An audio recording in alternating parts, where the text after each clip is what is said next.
हिमाल पहाड र तराईले भरिपूर्ण नेपालका 7 प्रदेश मध्येको एक हो सुदूरपश्चिम प्रदेश। यसै प्रदेश मध्येको हिमाली जिल्ला हो दार्चुला। 9वटा स्थानीय तह रहेको दार्चुला जिल्लामा 2 नगरपालिका र 7 गाउँपालिका रहेका छन्। यसमध्येको शैलशिखर नगरपालिका पनि एक हो। शैलशिखर नगरपालिकाको फरक पहिचान र विकसित वडा हो शैलशिखर वडा नम्बर 8।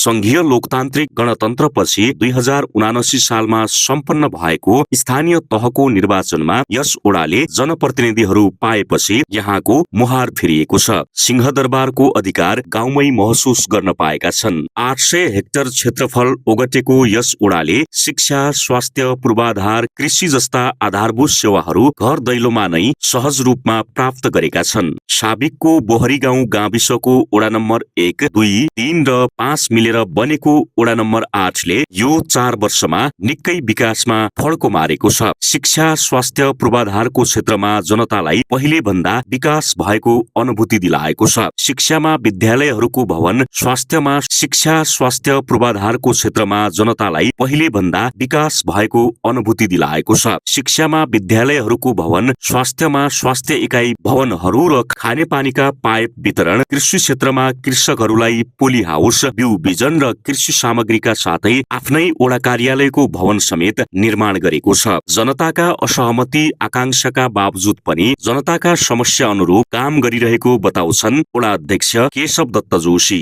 प्रिय साथीहरूमा मेरो हार्दिक नमस्कार तथा न्यानो अभिवादन।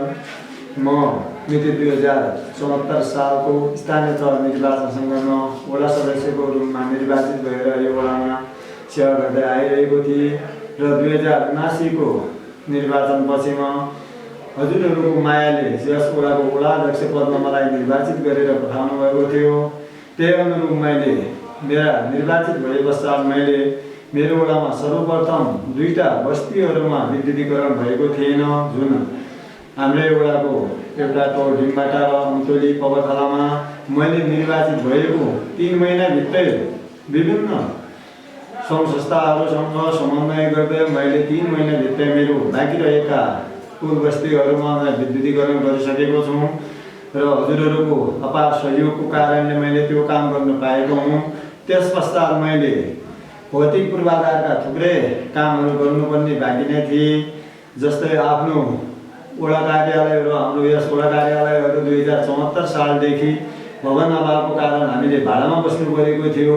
त्यो वडा कार्यालय मैले 2082 आषाढ मसान्तमा सम्पन्न गरी त्यही दिन साउन 1 गतेदेखि वडा कार्यालयले आफ्नै भवनबाट सेवा सञ्चालन गरिसकेको छ। त्यस्तै सामुदायिक स्वास्थ्य इकाइ केन्द्र अन्तोलीमा स्वास्थ्यको भवन एकदमै जीर्ण अवस्थामा थियो, त्यहाँ सेवा प्रायलाई धेरै मर्का परेको थियो। त्यो पनि मैले गत वर्ष नै 2 वटा भवन सम्पन्न गरी सेवा सञ्चालन गरिसकेको छु। त्यस्तै सामुदायिक स्वास्थ्य इकाइ केन्द्र तल्ला चौरामा पनि भवन थिएन, त्यहाँ पनि 2 वटा भवन वडाकै बजेटबाट निर्माण गरी त्यहाँ पनि सेवा सञ्चालन गरिसकेका छौँ।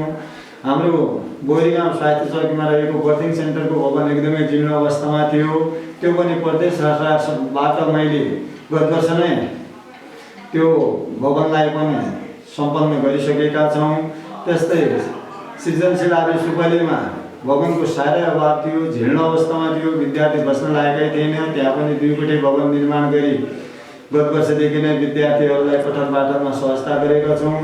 त्यस्तै यस गलैनाथ माध्यमिक विद्यालयको कार्यालय एकदमै जीर्ण अवस्थामा थियो पनि मैले आफू निर्वाचित भएको 6 महिनाभित्र कार्यालय व्यवस्थापन गरिसकेका थियौँ र त्यहाँबाट नै सेवा सञ्चालन गरेका थियौँ। त्यस पश्चात हामीले भारतीय राजदूतावाससँग यहाँबाट गरिने पहलहरू गर्दै डिपिआरदेखि लिएर यसको माटो परीक्षण र पालिकाबाट आफूले गर्नुपर्ने दायित्वसहित पालिकाले बेर्ने गरी उहाँ माग गर्दाखेरि हामीले त्यो भवन पनि पार्न सफल भयौँ, जहाँ हाम्रो चाहिँ अहिले 4 करोड जति हाम्रो त्यो भवनमा परेको थियो र अब हाम्रो गलैनाथ मावि भवनमा भवनहरूको पर्याप्त मात्रामा कोठाहरू भइसकेका छन्।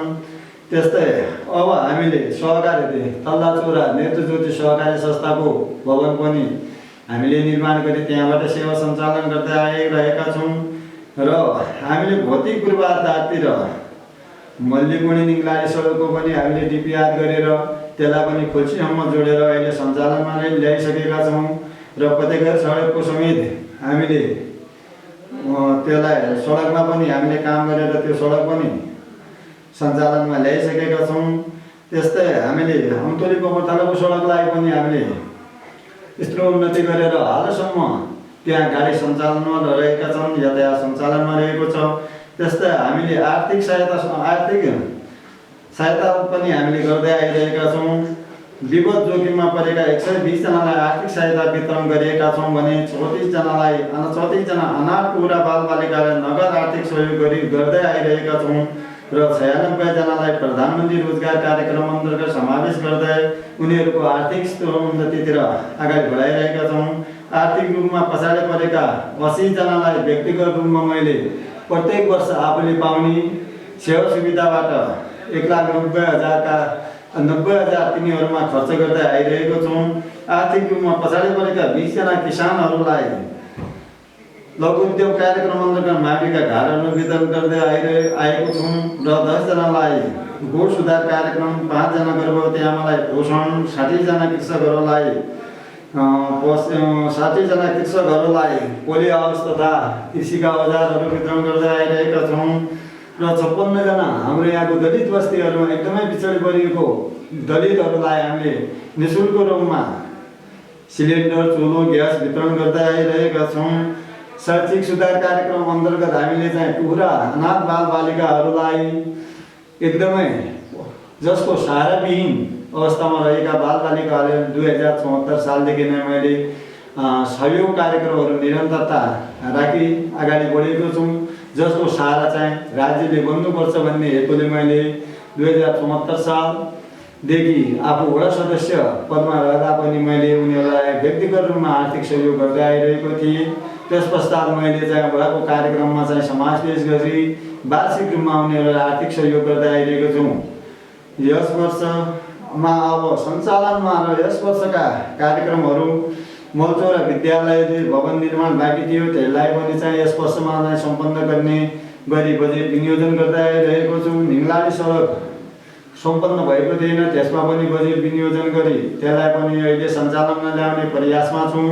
त्यस्तै हाम्रो अति विकट ठाउँ रहेको सुपले क्षेत्र, त्यसमा पनि यसपालि वडाको बजेटबाट त्यसलाई पनि सडक जसरी पनि सडकको ट्याप खोल्ने उद्देश्यले मैले बजेट विनियोजन गरेको छु। यतापि बजेटको अपुग्धता हुन सक्छ, त्यसमा पनि अहिले सुरु गरेर आगामी वर्षमा जसरी पनि टोल बस्तीमा सडक सञ्जालबाट त्यहाँ पनि सेवा सुविधा दिने भन्ने मैले आशा र विश्वास गरेको छु।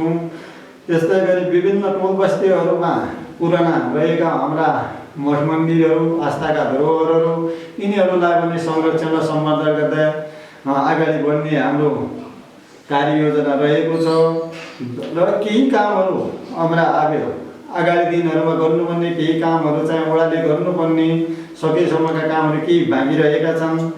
केही बस्तीहरूमा